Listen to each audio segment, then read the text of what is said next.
Hello everyone, welcome back to my channel.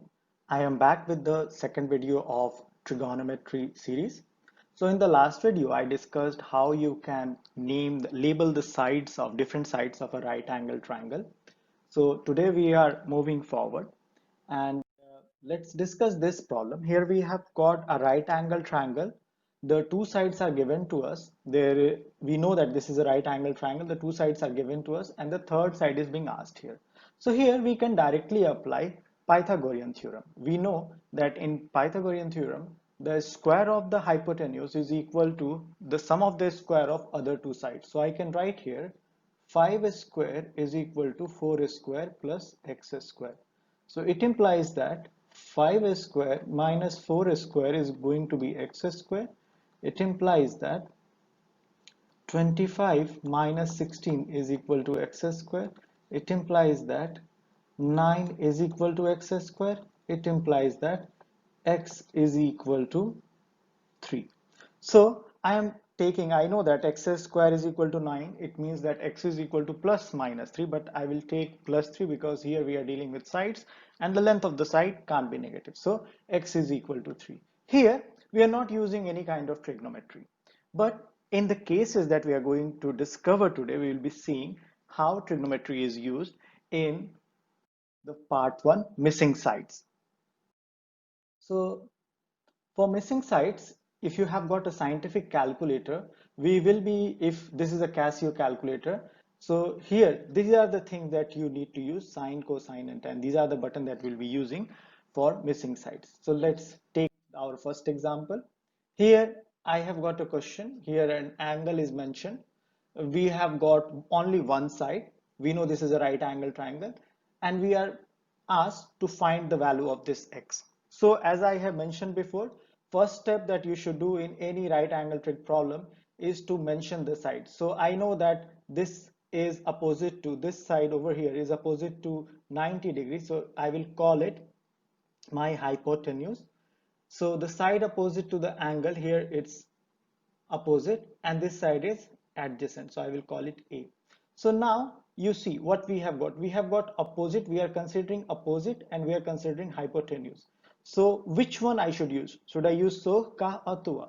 You are right, we will be using SOH over here because we are considering opposite and hypotenuse. So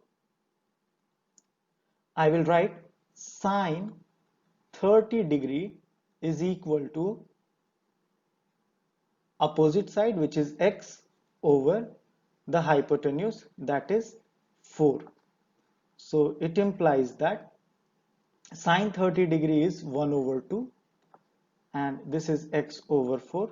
It implies that x is equal to 4 times 1 over 2, that is equal to 2. So let's imagine it is in centimeter, so our x is 2 centimeter. So that's how we can use trigonometry in finding missing sides. Let's move ahead and we will discuss a second example now. In this example, we have got the angle is 60 degree. So we will do the same thing that we have done before. We will first label our sides. So let's first label what we have got. This x is hypotenuse, that's h, and this 9 is adjacent to 60 degrees. So I will say this is my adjacent side. So we have got adjacent and hypotenuse. What I should use? I can't use so, because for so I need the opposite side. Here ka is more appropriate. So I will get cos of 60 degree is equal to 9 over x. So it implies that x is equal to 9 over cos 60 degree. You can put it in your calculator, 9 divided by cos of 60 degree, and you will get your answer. I know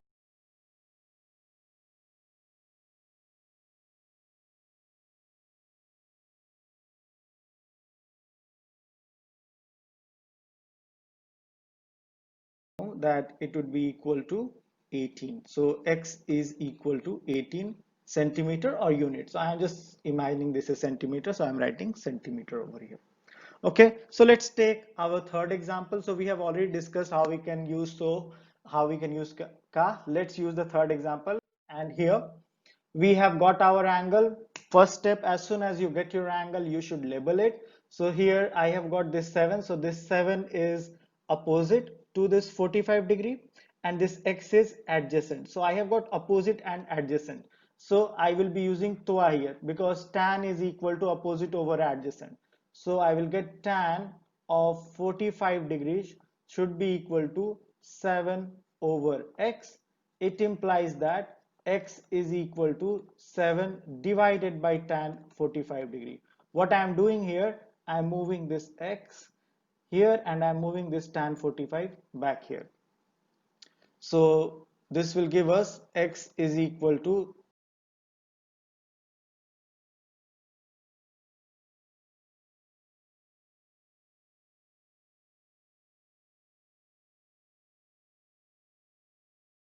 7 divided by tan 45, which is equal to 1. So x is equal to 7 units.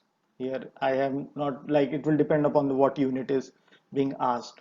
Okay, few of you might have some doubt that how I am getting this. So I will just explain it in one more step. What you can do, I am bringing this x to other side. So I will get x times tan 45 degree is equal to 7. So it implies that then I am moving this here, you can see this tan 45 degree is multiplied by x. So if I will move it to the other side, it will get into the denominator. So I will have 7 divided by tan 45 degree, and hence I will get these answers. Okay. So we have already discussed about SOH CAH and TOA.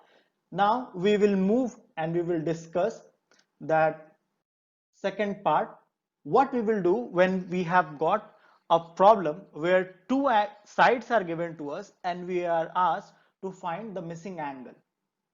All right, so let's take our example. For before we go in the example, we should know how to do it using our calculators, because for these kind of problems usually we will require a calculator.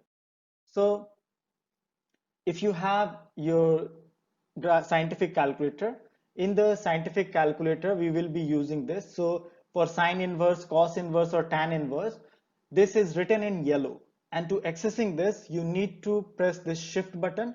After pressing this shift button, you can press whatever you need. Suppose I need cos inverse, so I have to first press this shift button and then I will press this cos to access cos inverse.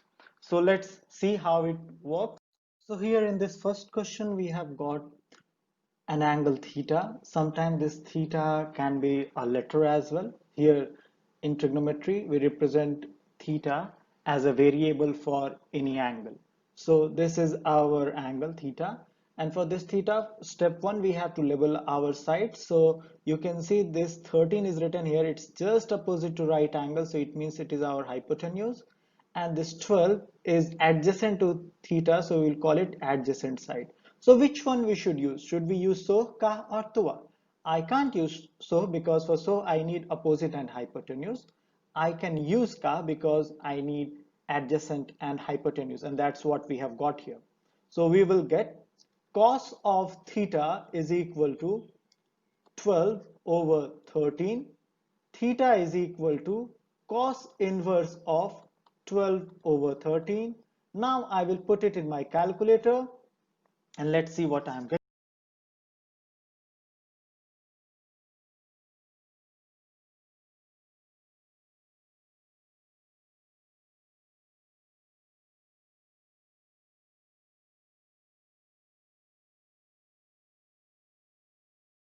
getting. All right. So we got 22.619. I am taking up to two decimal places, so 22.62 degrees. So that's the value of theta we have got. So here we have got theta. So first step, label the sides. So for this theta, this 4 is going to be the opposite side and this 13 is going to be the adjacent side. All right, opposite and adjacent. I have to deal with opposite and adjacent. So I can't get it in, so I can't get it in ka, I will get it in toa. So I will get tan theta is equal to opposite side, that is 4 over 13. 4 is opposite, 13 is adjacent. Theta is equal to tan inverse of 4 divided by 13. I will put it in my calculator and theta is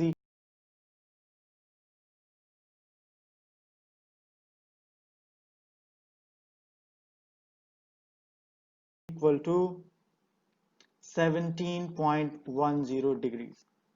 Okay, now let's take the last example for today. Here, what I have done, I have deliberately, as I said before, that sometimes it can be uh, an alphabet as well or a letter as well, and sometimes you will see there is theta written. So in this case, an alphabet is written and we'll be using that. So we are asked to find this angle A. So again, first step is to label the sides. All right, so this 14 is opposite to right angle, so this is hypotenuse, and this 7 is opposite to angle A, so this is opposite. So we have got opposite and hypotenuse. Opposite and hypotenuse, I will get it here in sine. So I will write sine of angle A is equal to opposite, that is 7 over 14, opposite over hypotenuse.